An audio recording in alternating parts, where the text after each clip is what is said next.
का स्वरूप कैसा है, स्वभाव कैसा है। जन्माद्यस्य यतोऽन्वयादितरतश्चार्थेषु विज्ञः स्वराट् तेने ब्रह्म हृदय आदिकवये मुह्यन्ते सूरयः। तेजो वारिमृदां यथा विनिमयो यत्र त्रिसर्गो मृषा धाम्ना स्वेन सदा निरस्तिकुहकं सत्यं परं धीमहि सत्यं परं धीमहि।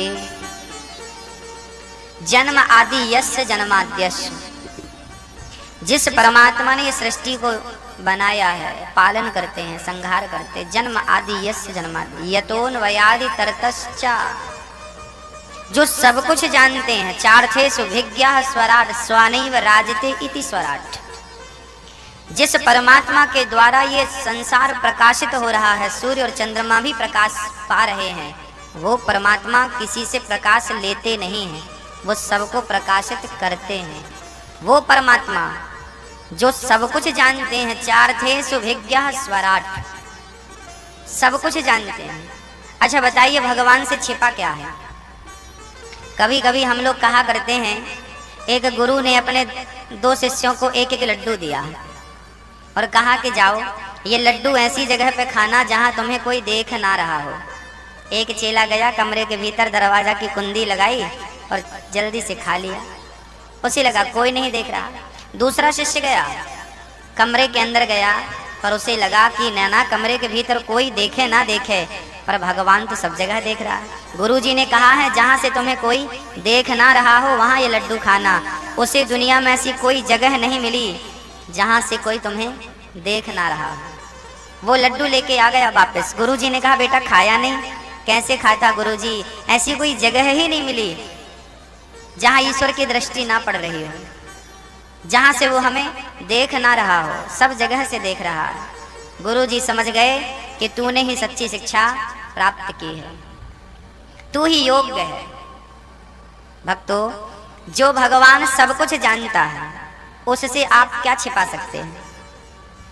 आप असत्य बोलते हैं, आप पाप करते हैं, ये सोच करके कि हमें देखा किसने है। मत सोचिए कि हमें किसने देखा। जब आपको कोई नहीं देखता उस समय हमारे श्याम सुंदर आपको देखते हैं। लाख आंख से देख रहा है तुझे देखने वाला, सच की खेती कर ले चतुर नर, समय गुजरता जाता। मेरे मालिक की दुकान में सब लोगों का खाता। सब जानता है। चार्थेषु विज्ञः स्वराट तेने ब्रह्म हृदय आदि कवयो मुह्यन्ते यत्सूरयः। कितनी सुंदर बात कही है, मुह्यन्ते यत्सूरयः। लोग कहते हैं मैं भगवान को जानता हूँ। ब्रह्म जानेति इति ब्राह्मणः की परिभाषा भी लोग कहते और सुनाते हैं। कई लोग हमसे पूछते भी हैं कि ब्रह्म को जाना, आपने ब्रह्म को देखा? जिस ब्रह्म को ब्रह्मा भी नहीं समझ पाए उस परमात्मा को आप और हम समझ सकते हैं क्या? पहले तो ये सोचो। भागवत के 10वें स्कंध में एक सुंदर सी चर्चा मिलती है कि जब भगवान श्री कृष्ण ब्रजवासियों के साथ गैया चरा रहे थे, बछड़े चरा रहे थे, तो उसी समय बछड़े दूर चल रहे थे और यमुना के पावन तट पर बैठ करके भगवान श्री कृष्ण अपने ग्वाल वालों के संग खा रहे थे। जो ब्रजवासी जो कुछ लेकर आया था सब श्री कृष्ण को समर्पित कर रहा था। एक ब्रजवासी तो घर से पूड़ी लेके आया है, तो कन्हैया को अपने हाथों से पूड़ी खिला रहा है। एक पराठे लेकर आया है, एक दही लेकर आया है, एक भात लेकर आया, एक अचार लेकर के आया, और कोई ब्रजवासी तो हलवा लेके आया। भगवान सारे ब्रजवासियों का खा रहे थे, भोग लगा, जो लाया सब खा रहे थे। उसी ब्रजवासियों की टीम में एक ब्रजवासी था जो बहुत गरीब था, जो आज कुछ भी लेकर नहीं आया था। लाया तो कुछ नहीं था। जब सब कोई खिला रहे थे ना और कन्हैया सबसे खा रहे थे, तो वो भी बैठा बैठा सोच रहा था कि काश मैं भी लाया होता तो आज मैं अपने हाथ से गोविंद को खिला रहा होता। पर दुर्भाग्य, देने वाले किसी को गरीबी ना दे, जान ले ले मगर बदनसीबी ना दे। वो गरीबी बड़ी भयंकर बीमारी है। मधुमंगल भगवान का प्रिय सखा था, पर बहुत गरीब था। खिलाने का भाव तो था कि मेरे पास कुछ होता तो मैं कृष्ण को खिलाता। भाव तो था, पर वस्तु नहीं थी। और देखिए, भगवान तक वस्तु पहुंचती है कि नहीं मुझे नहीं पता, पर भाव तुरंत पहुंच जाता। हम खिला पाए ना खिला पाए वो अलग विषय है, पर खिलाने का यद भाव है तो वो भाव आपका तुरंत पहुंच गया। और यही हुआ मंगल के साथ। जब मंगल ने भाव बनाया कि काश हमारे पास होता, कुछ लाए होते, बासी ही सही, पर रोटी लाए होते तो आज ये बासी रोटी ही खिला देते, पर कुछ नहीं लाए ना, दुर्भाग्य। तो भगवान चलकर मंगल के पास आ गए। मंगल, ओ मंगल, ये बता मेरे मित्र, बता, सब तो मुझे खिला रहे हैं। देख, उसने तो रोटी खिलाई, उसने तो हलवा खिलाया, उसने तो दही खिलाया, उसने तो भात और उसने तो अचार खिलाया। तू बोल मेरे लिए क्या लाया है? मंगल की आंखें गीली हो गई। कन्हैया, यदि मैं कुछ लाया होता तो तेरे पास होता। मैं तेरे से दूर बैठा हूँ, इसलिए सोच रहा हूँ कि लाया होता। दूर बैठ गया। मैं तेरी टीम से अलग हूँ। मैं गरीब हूँ, मैं तेरे योग्य नहीं हूँ, मैं तेरे काबिल नहीं हूँ। मैं तुझे रोटी, बासी रोटी भी नहीं दे सका। मैं अभागा हूँ। मंगल को भगवान ने हृदय से लगा लिया। अरे मंगल, ऐसा क्यों सोचता है कि तू अभागा है? तो एक काम कर, तू लाया नहीं है ना, एक काम कर, जल्दी से लेकर आ, मैं तेरा इंतजार यहीं कर रहा हूँ। जा, जा, जा। अब भगवान ने मंगल को पठाया। मंगल बोला, कन्हैया, जब तक मैं नहीं लाऊंगा तब तक आप बैठोगे? हाँ हाँ, तू नहीं लाएगा तब तक बैठूंगा। मंगल दौड़ा दौड़ा, खुशी से तो आनंदित हो गया, डूब गया। मेरे कन्हैया ने मेरे से कुछ मांगा और आज मैं ले जाऊंगा तो कन्हैया भोग लगाएंगे। दौड़ा दौड़ा घर गया। माँ माँ माँ माँ बोली, लाल क्या हुआ? मंगल बोला, माँ ये बता, आज आपने क्या बनाया है? आपने भोजन में क्या बनाया है? माँ बोली, बेटा आज तो कुछ नहीं बनाया। हमने तो तुझे पता है कल भी कुछ नहीं बनाया था। बेटा, हम लोग गरीब हैं, हमारे घर ना रोज रोज रोटी नहीं बनती, हमारे घर ना रोज रोज चूल्हा नहीं जलता। माँ, कन्हैया ने कुछ मांगा है, मैं क्या दूं माँ? माँ बोली, बेटा उन्हें देने के लिए हमारे पास क्या है?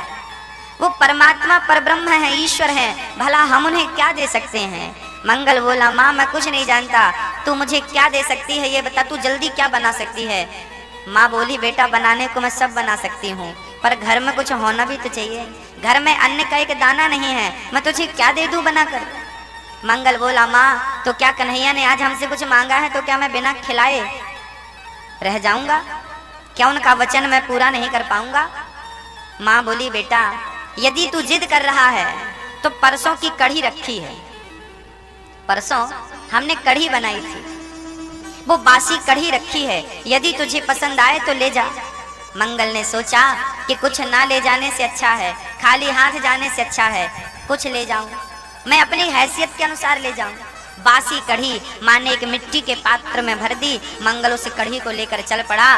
रास्ते भर सोचता गया, ये बासी कढ़ी है, इतनी खट्टी होगी, कन्हैया खाएंगे तो बीमार पड़ जाएंगे। रास्ते भर उसे चिंता इस बात की थी कि यदि ये कढ़ी कन्हैया ने खाई तो ये बीमार जरूर पड़ जाएंगे, और बीमार पड़ूं तो मैं, मरूं तो मैं, मेरे कृष्ण को कुछ नहीं होना चाहिए। इस भाव से यमुना के पावन तट पर जब मंगल पहुंचे तो मंगल ने सोचा कि कन्हैया बीमार पड़े उससे पहले मैं बीमार पड़ जाऊं, पहले मैं पी कर देखूं। मंगल ने वो कढ़ी थोड़ी सी पी कर देखी कि देखूं तो ये सही है कि नहीं। जब पी कर देखी तो बहुत खट्टी थी। अब मंगल उसे फेंक भी नहीं सकता, क्योंकि बासी कढ़ी ही पी करके लोग काम चलाते हैं, जो है उसे फेंक कैसे दें। तो मंगल को लगा कि यदि मैंने फेंक दी तो कन्हैया गुस्सा होगा तो पूरी कढ़ी मंगल पीने लगा। ये खट्टी है, कृष्ण तक ना पहुंचे, मैं कह दूंगा कि मैं कुछ नहीं लाया। वो मन लगा के कढ़ी पी रहा था, तब तक भगवान कृष्ण दौड़े दौड़े आए। अरे मंगल मेरे लिए लाया, और खुद डकार गया। दौड़े दौड़े आए, मंगल और तेजी से कढ़ी गट गट गट गट करके पीने लगा। जो बची उसे यमुना जी में फेंक दी। पर जल्दी जल्दी पिया ना तो मंगल के मुंह में कढ़ी भरी थी, मुंह फूला था। मंगल से कृष्ण ने कहा कि मंगल तूने पूरी गले के नीचे उतार ली, तुझे सौगंध है तेरे मित्र की। यदि तूने ये गले के नीचे उतारी तो सौगंध दी कन्हैया ने अपनी, तो मंगल ने अपनी मुंह की कढ़ी मुंह में ही रखी। तब भगवान श्री कृष्ण ने अपना मुख मंगल के मुख में लगाया और मंगल के गाल में एक ठोकर मारी। मंगल के अंदर की कढ़ी भगवान के अंदर आ गई। भगवान ने उसे जूठन उगलन का पान कर लिया। उस जूठी कढ़ी को, जूठी नहीं उगलन कढ़ी को गोविंद ने प्रसाद पाई, भोग लगाया। न जाने कौन से गुण पर दया निधि रिझ जाते हैं, यही सदग्रंथ कहते हैं, यही हरि भक्त गाते हैं। जूठी कढ़ी, आप कहते हैं ना भगवान को क्या भोग लगाएं, क्या भोग लगाएं? ये प्रश्न ही नहीं है कि क्या भोग लगाएं, वो तो सब कुछ खाता है, बस खिलाने वाले के हृदय में प्रेम तो हो, जूठन भी खा लेता है वो। इसलिए भगवान को कहा गया है त्वमेव माता च पिता त्वमेव त्वमेव बंधुश्च सखा त्वमेव त्वमेव माता। एक बच्चे का उगलन माँ ही खा सकती है। आज भगवान ने वो उगलन खाकर सिद्ध कर दिया कि मैं तुम सबकी सच्ची माँ हूं। ब्रह्मा जी ने इस दृश्य को देखा और ब्रह्मा जी कंफ्यूज हो गए कि ये भगवान नहीं हो सकता। जो उगलन खा रहा है, जूठन खा रहा है, ये भगवान कैसे हो सकता है? तब ब्रह्मा जी ने परीक्षा ली और भगवान श्री कृष्ण की बछड़े छिपा दिए और ब्रजवासी भी छिपा दिए। बाद में भगवान कृष्ण स्वयं बछड़े और ब्रजवासी बनकर लीला चालू रखते हैं। जिस श्री कृष्ण को ब्रह्मा नहीं समझ पाए, क्या उन्हें आप और हम समझने की सामर्थ्यता रखते हैं? जिन्हें ब्रह्मा नहीं जान पाए, क्या उन्हें आप और हम जान पाएंगे? बोलो मेरी माँ। हम ये नहीं कहते कि आप नहीं जान पाएंगे। यदि वो जनाना चाहे अपने आप को तो आप जान भी सकते हैं, लेकिन वो ना जनाना चाहे तो किसी में इतनी हिम्मत नहीं कि वो ईश्वर को जान जाए। अच्छा, हमें ईश्वर को जानना भी नहीं है, जितना जानते हैं उनके बारे में उतना पर्याप्त है। आप तो नाम का आश्रय ले लो, आप तो कथा का आश्रय ले लो। जैसे माँ स्वयं बच्चे का हाथ पकड़ करके चलती है, गड्ढा आता है तो उठाकर गोद में रख लेती है, बढ़िया सी जगह आती है तो पैदल चलाती है। जब आप कथा और कीर्तन से जुड़ जाएंगे तो भगवान स्वयं आपको अपनी गोद में लेकर चलेंगे। वो स्वयं देखेंगे कि इसे अब जनाना चाहिए तो अपना दर्शन देकर साक्षात्कार करा देगा। अर्जुन को गीता का ज्ञान भगवान ने दिया। अर्जुन ने कहा प्रभु हमें अपना स्वरूप दिखा दो, अपना विराट स्वरूप दिखा दो। जब भगवान ने अपना स्वरूप दिखाया, जिद किया, अर्जुन ने दिखाया, तो क्या हुआ? अर्जुन की दोनों आंख बंद हो गई। गीता आपने पढ़ी हो, महाभारत सुना हो, समझा हो, जानते होंगे आप। अर्जुन के दोनों चक्षु, चर्म चक्षु, नेत्र बंद हो गए। अच्छा, आप जरा सूर्य की तरफ देखिए और सूर्य से आंख मिलाइए, क्या आपकी आंख खुली रह पाएंगी? देख पाएंगे आप? हमारी इन आंखों में तो सूर्य को भी देखने की सामर्थ्यता नहीं है। तो जिस परमात्मा ने इस सूर्य को बनाया होगा, क्या उसे देखने की सामर्थ्यता आपकी आंखों में है? यदि वो परमात्मा आपको दर्शन दे भी दे तो क्या आप उसे देख पाएंगे? अर्जुन के नेत्र बंद हो गए। कहा कन्हैया मुझे तो कुछ नजर नहीं आ रहा है। तब भगवान ने कहा अर्जुन तेरे इन नेत्रों से तू हमें देख ही नहीं सकता। तब भगवान श्री कृष्ण ने अर्जुन को दिव्य चक्षु, दिव्य नेत्र दिए थे और उन नेत्रों से अर्जुन ने भगवान श्री कृष्ण को देखा था और बाद में यही कहा कि प्रभु आप विराट स्वरूप में इतने अच्छे नहीं लगते जितने श्री कृष्ण के स्वरूप में अच्छे लगते हैं, हमें तो उसी रूप में आकर दर्शन देकर कृतार्थ कर दीजिए। विराट स्वरूप क्या है? बोले ये समुद्र भगवान का उदर है, ये नदियां भगवान की नाड़ियां हैं, ये वृक्ष भगवान के रोम आदि हैं, ये पृथ्वी भगवान का तलवा है, पाताल तलवा पृथ्वी चरण, आकाश भगवान का मस्तक है, पहाड़ भगवान के शरीर की हड्डियां हैं, ये विशाल संसार ये भगवान का विराट स्वरूप ही तो है। जहां देखेंगे आप वहां ईश्वर के अतिरिक्त कुछ नजर ही नहीं आएगा। तो जिस परमात्मा को ब्रह्मा नहीं समझ पाए उसे इसलिए यहाँ पर लिखा है मुह्यन्त यत् सूरयः, ब्रह्मा भी मोहित हो गए। तेजो वारि मृदाम यथा विनिमयो यत्र त्रिसर्गो मृषा धाम्ना स्वेन सदा निरस्तकुहकं सत्यं परम धीमहि। ऐसे परम पुरुष परमात्मा को जो सत्यम है, सत्य है, ऐसे परमात्मा को हम धीमहि ध्यान करते हुए प्रणाम करते हैं, नमस्कार करते हैं, उनके श्री चरणों का आश्रय लेते हैं। बोलिए भक्त वत्सल भगवान की जय हो। निगम कल्प तरोर्गलितं फलं सुखमुखामृत द्रव संयुतम। ये भागवत जो है ना वेदों का पका हुआ फल है, बस कान के दाने संभालो और पीते जाओ पीते जाओ पीते जाओ। पिबत भागवतम रसमालयम मुहुरहो रसिका भुवि भावुका। भागवत ना प्रश्न से शुरू होती है। भागवत एक विशाल ग्रंथ है, 18,000 तो श्लोक हैं, 335 अध्याय हैं, 12 स्कंध हैं। सूत जी ने सौनक जी को, व्यास जी ने सुखदेव जी को और सुखदेव जी ने परीक्षित जी को, सनकादियों ने नारद जी को, गौकर्ण जी ने धुंधकारी को ये भागवत की कथा सुनवाई थी। वही कथा ये दास अनिरुद्ध आपको सुना रहा। भागवत का पहला प्रश्न जानते हो मैया क्या है? पहला प्रश्न है मनुष्य का धर्म क्या है? मनुष्य का धर्म, अर्थात भागवत शुरू कहां से हुई?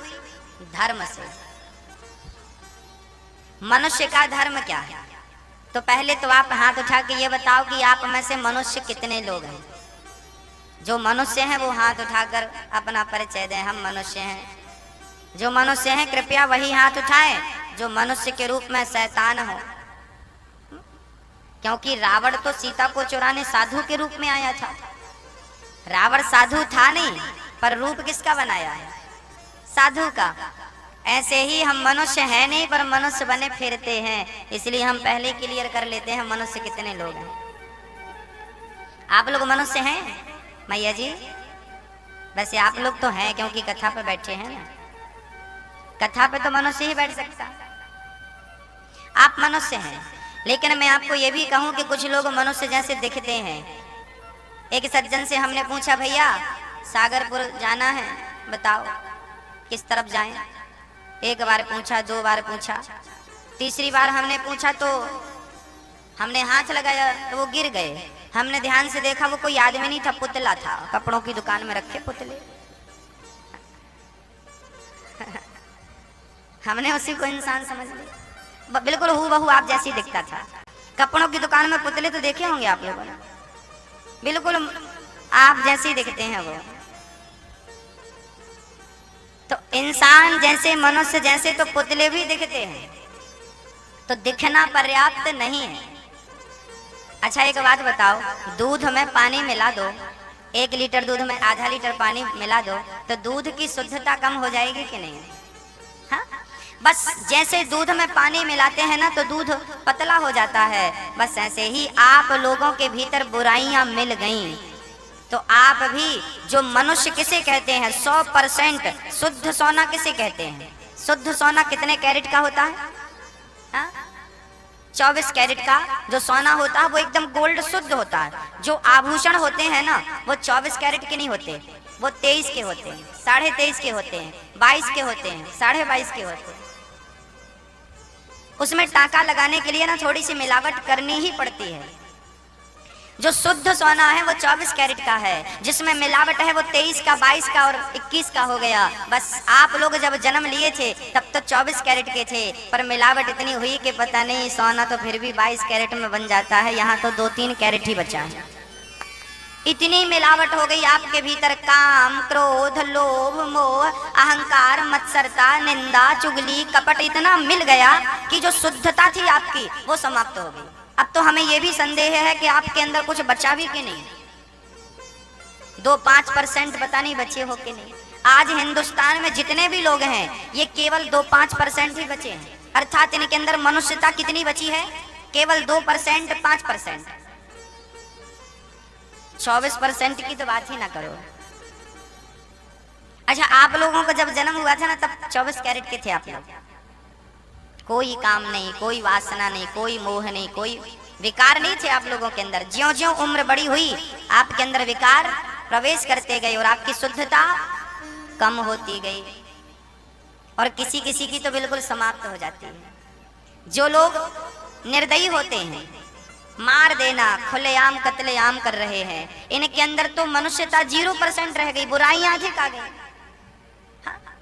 जैसे मार्केट में नकली दूध तो सुना होगा आपने, हूबहू दूध जैसा दिखता है, लोग खरीदते भी हैं, पर वो बिल्कुल नकली होता। दूध की एक रत्ती मात्रा नहीं होती, पूरा मिलावटी। तो जिसके अंदर वासना अधिक हो गई, क्रोध अधिक हो गया, अज्ञान अधिक हो गया, वो पूरा समाप्त हो गया। उसी दिन मर गया वो जिस दिन उसकी इंसानियत मर गई।